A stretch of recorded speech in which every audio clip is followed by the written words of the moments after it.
स्वागत है बुलेटिन में आपका। इस वक्त की सबसे बड़ी खबर आपको बता दें कि एलपीजी गैस सिलेंडर 50 रुपए महंगा हो गया है। अभी जो दाम है वो 803 रुपए है एलपीजी सिलेंडर का, और अब ये बढ़कर 853 रुपए हो गया है। एलपीजी सिलेंडर के दाम बढ़ गए हैं। ये बड़ी खबर इस वक्त हम आपको दे रहे हैं। 50 रुपए महंगा हो गया है एलपीजी सिलेंडर, अब 853 रुपए का मिलेगा, जो कि पहले 803 रुपए का मिलता था।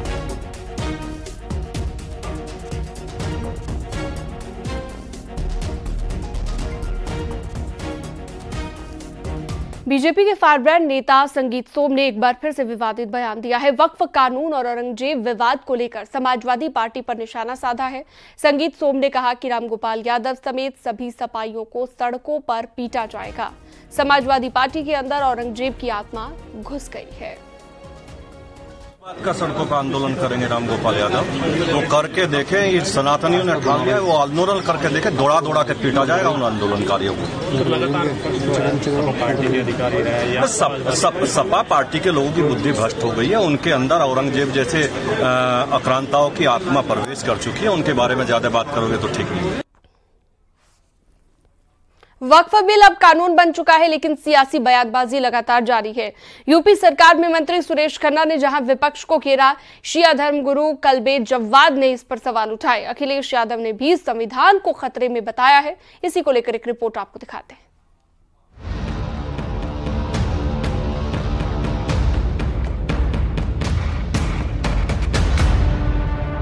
वक्फ बिल पर राष्ट्रपति की मुहर के बाद अब वक्फ बिल कानून बन गया है। यूपी के वित्त और संसदीय कार्य मंत्री सुरेश खन्ना ने वक्फ बिल पर विपक्ष को जमकर घेरा। अच्छे उद्देश्य के लिए प्रॉपर्टी वक्फ की जा सकती है, लेकिन उसका मालिक वक्फ कर सकता है, और जो मालिक भी नहीं है वही वक्फ डिक्लेयर करे पड़ा। तो सवाल ये कि ये अपने आप में एक डिफेक्टिव कानून था, इसलिए इसका संशोधन होना बहुत जरूरी था। शिया धर्मगुरु कल्बे जव्वाद ने वक्फ कानून पर नाराजगी जाहिर की। उन्होंने कहा कि ये कानून मुसलमानों को परेशान करने का बहाना है। 500 साल पुरानी मस्जिदों के कागज कहां से लाए जाएंगे? 20 साल के अंदर तकरीबन 500 मंदिर तो नजरों में देखते बन गए। कोई कागज नहीं मांगा जा रहा है, भैया तुम्हें कैसे बना दिया। और हमारी 500 साल पुरानी मस्जिदों के कागज मांगे जा रहे हैं। फिर 500 साल पुरानी मस्जिद के कागज कहाँ मिल जाएगा? उत्तराखंड वक्फ बोर्ड के अध्यक्ष शादाब शम्स ने कहा कि अगर विरोध करना है तो गोल टोपी के बजाय अपनी पार्टी की टोपी लगाकर विरोध करें। इस्लामिक टोपी का इस्तेमाल क्यों हो रहा है? जो लगातार विरोध कर रहे हैं, ये अपने झंडे पे विरोध क्यों नहीं कर रहे हैं? ये क्यों घबरा रहे हैं अपना पॉलिटिकल सिंबल दिखाने से? भाई लाल टोपी वाले लाल टोपी पहन के विरोध करें, अपने कार्यकर्ताओं को लेके आए कि लो हमने लाल टोपी पहनी है, हम सपाई हैं। जो आरजेडी वाले हैं वो अपनी टोपी पहन के आए, अपनी टोपी पे पहन के विरोध करें। जो जिस दल से आता है कांग्रेस के नेता, वो भी सफेद टोपी लगाते हैं, वो भी अपने दल की टोपी पहन के आ गए हैं। लेकिन ये गोल टोपी का सहारा क्यों लिया जा रहा है? क्यों इस लड़ाई को मुस्लिम वर्सेस नॉन मुस्लिम बनाया जा रहा है? अखिलेश यादव ने एसपी सांसद रामजीलाल सुमन के घर के बाहर हुए प्रदर्शन और हंगामे के आरोपियों पर कार्रवाई न होने का आरोप लगाया। अखिलेश यादव ने कहा कि इसीलिए ही हम कहते आए हैं कि देश का संविधान खतरे में है। कि संविधान खतरे में, कानून खतरे में।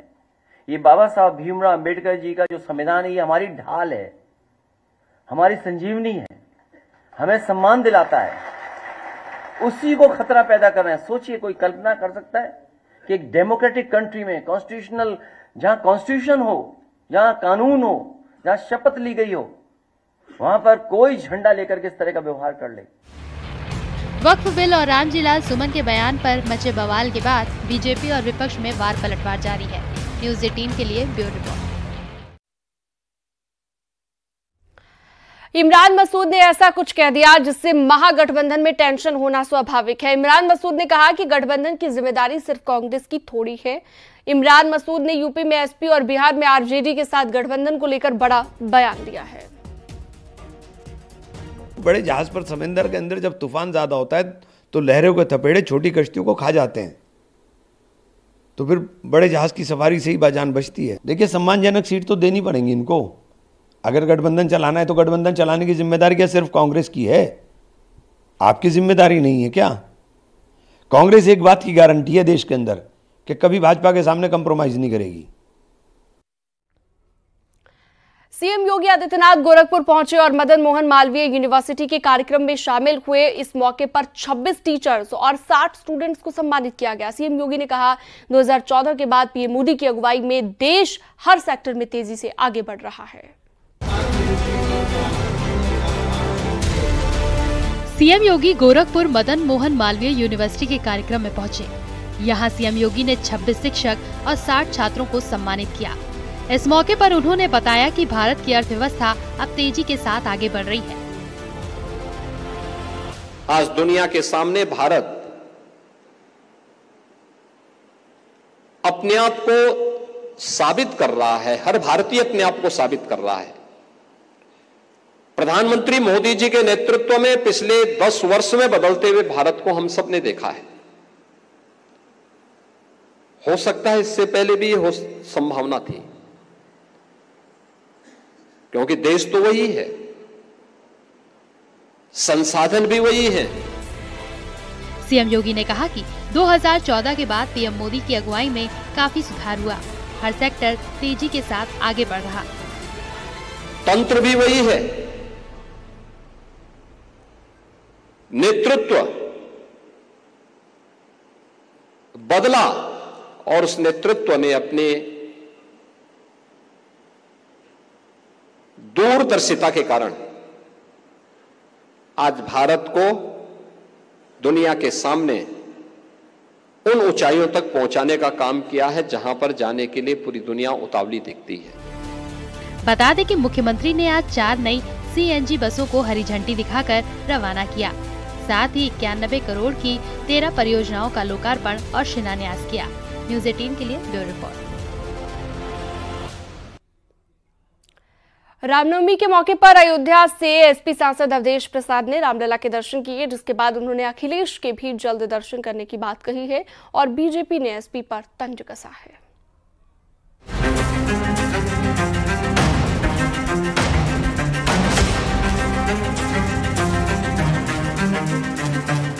राम जन्मोत्सव के मौके पर अयोध्या के एसपी सांसद अवधेश प्रसाद ने भी कल रामलला के दर्शन किए। इस मौके पर अवधेश प्रसाद ने खुद को सौभाग्यशाली बताया। वहीं अखिलेश यादव के रामलला के दर्शन पर बोले कि जल्द ही एसपी सुप्रीमो अयोध्या आएंगे और रामलला का दर्शन करेंगे।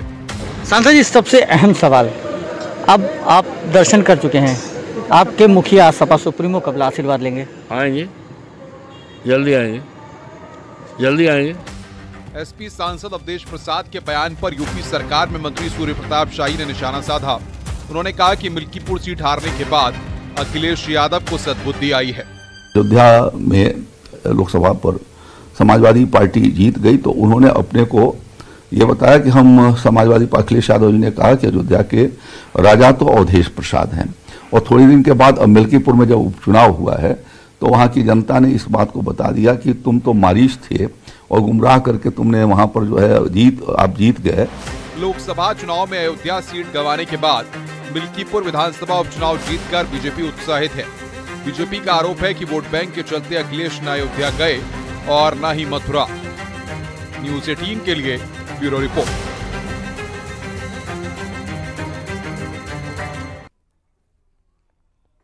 आगे बढ़ते हैं, आपको बताते हैं एसपी नेता विनय शंकर तिवारी के ठिकानों पर ईडी की छापेमारी लगातार जारी है। लखनऊ, गोरखपुर, नोएडा समेत 8 ठिकानों पर छापेमार कार्रवाई हुई। बैंक लोन हड़पने और मनी लॉन्ड्रिंग मामले में छापेमारी हुई। 754 करोड़ की धोखाधड़ी का आरोप लगा है। ये रिपोर्ट देखिए।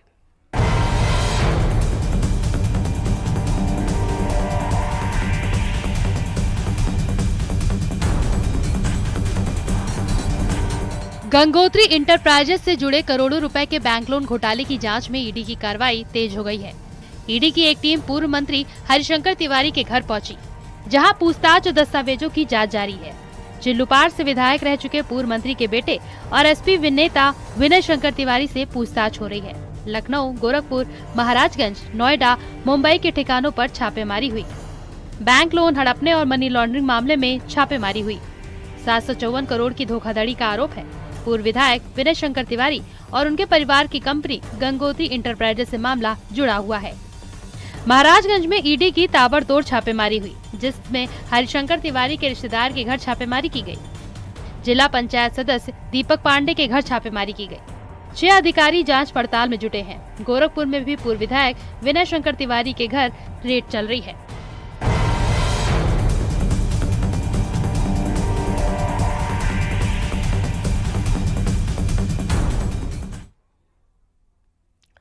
सोमवार को भारतीय शेयर मार्केट समेत दुनिया के शेयर मार्केट में हाहाकार मच गया। सेंसेक्स सुबह खुलते ही 3000 अंक से ज्यादा गिर गया। वहीं निफ्टी में भी बड़ी गिरावट आई। मार्केट में ये गिरावट अमेरिकी राष्ट्रपति डोनाल्ड ट्रंप के टैरिफ बढ़ाए जाने के कारण बताई जा रही है।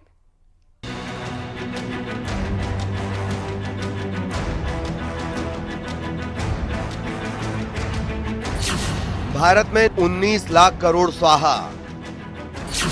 खुलते ही 3000 अंक से ज्यादा गिरा सेंसेक्स।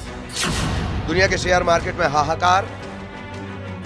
निवेशकों के 19 लाख करोड़ स्वाहा हो। सेंसेक्स खुलते ही 3000 अंक गिरा, जिससे देश दुनिया भर में हाहाकार मच गई। भारतीय शेयर मार्केट में सोमवार को बड़ी गिरावट देखी गई। सेंसेक्स सुबह खुलते ही 3000 अंक से ज्यादा गिर गया। वहीं निफ्टी में भी बड़ी गिरावट आई। इसके अलावा सोमवार को एशियाई बाजार भी धड़ाम हो गए। मार्केट में ये गिरावट अमेरिकी राष्ट्रपति डोनाल्ड ट्रंप के टैरिफ के कारण आई है। टैरिफ के कारण चीन ने भी जवाबी कार्रवाई करते हुए अमेरिकी सामान पर टैरिफ लगा दिया। इससे दुनिया में ट्रेड वॉर बढ़ गया है। बहुत भारी गिरावट है और जो ट्रंप ने अनाउंस किया है, बहुत सारे देशों के ऊपर जो टैरिफ लगा दिया है, रेसिप्रोकल टैरिफ लगाया है।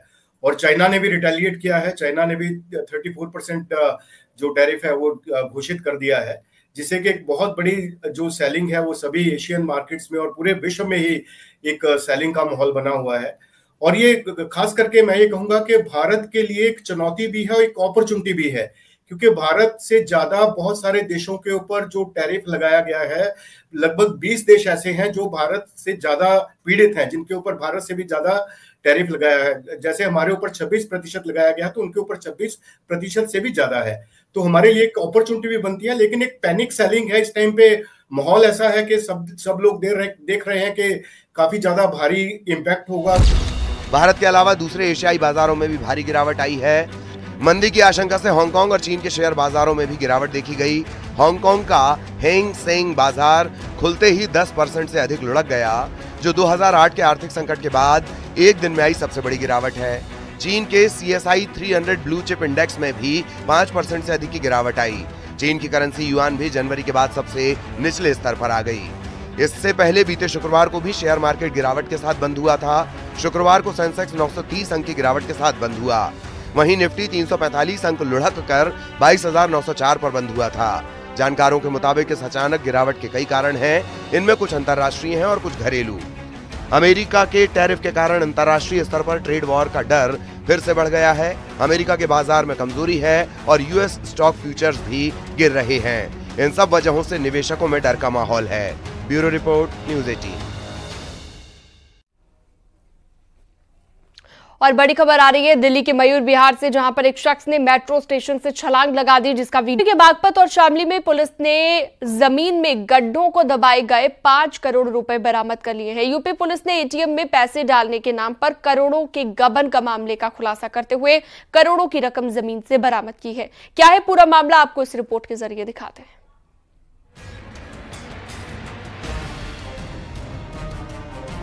जमीन में उगले 5 करोड़ रुपए, गड्ढों में दबाकर रखी थी चोरी की रकम। एटीएम से करोड़ों के गबन मामले का खुलासा। बागपत और शामली में पुलिस ने करोड़ों की गबन की गई रकम गड्ढों से बरामद कर सनसनी फैला दी। एटीएम में डालने के नाम पर बैंक से निकाले गए 5.26 करोड़ रुपयों में से 5 करोड़ रुपए पुलिस ने खेत और घर में गड्ढे खोदकर बरामद किए। ये बरामदगी रिमांड पर चल रहे मुख्य आरोपियों रॉकी और गौरव की निशानदेही पर हुई। बागपत की बड़ौद पुलिस ने एटीएम से 5 करोड़ 26 लाख रुपए की हेराफेरी घटना का खुलासा किया है। पुलिस ने 2 आरोपी और उनके परिजनों को गिरफ्तार करते हुए 4.24 करोड़ रुपए बरामद किए हैं।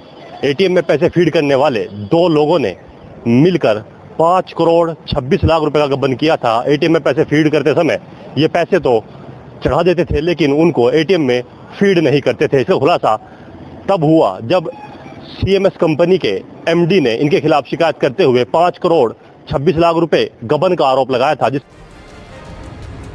बता दें कि 4 फरवरी को बागपत के बड़ौद क्षेत्र में एटीएम में कैश डालने वाली सीएमएस कंपनी के 2 कर्मचारियों ने 5.26 करोड़ रुपए गायब कर दिए।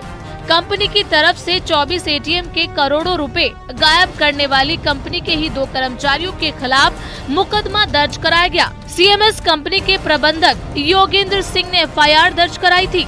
इसी मामले में पुलिस ने आरोपी गौरव तोमर और रॉकी को रिमांड पर लेकर नकदी की बरामदगी की। द्वारा एक मुकदमा पंजीकृत कराया गया था, जिसमें ये बताया गया था कि जो 2 एम्प्लॉय जिनका काम कैश डालना था एटीएम में, उन लोगों ने लगभग 5 करोड़ के करीब पैसा जो है गायब कर दिया है। कैश एटीएम में जो डालना था वो नहीं डाला है। मुकदमा पंजीकृत करके हमारी कई टीमें इसमें लगी हुई थी और अभी कुछ दिन पहले जो दोनों अभियुक्त थे, एक शामली का रहने वाला था और एक बागपत का रहने वाला था, चंडीगढ़ में जाके ये एक आर्म्स एक्ट के केस में सरेंडर हो गए थे। इस पीसीआर के दौरान ही हमारी टीम ने उनसे लगभग 4.5 करोड़ से ऊपर जो कैश इन लोगों ने गायब किया था वो उनसे रिकवर किया है। बड़ौद पुलिस आरोपियों के परिजनों समेत 6 आरोपियों को गिरफ्तार कर जेल भेज चुकी है। 25 मार्च को गौरव और रॉकी को अवैध असलहे के साथ गिरफ्तार किया गया था। इनके साथ चंडीगढ़ पुलिस के इंस्पेक्टर, 2 सिपाही और मनीष नामक युवक को भी आरोपी बनाया गया है। आरोपियों की निशानदेही पर 5 करोड़ रुपए बरामद किए गए हैं। पुलिस अब इस गबन कांड में रॉकी और गौरव के कई रिश्तेदारों को भी आरोपी बनाने की तैयारी कर रही है। Bureau report, news 18।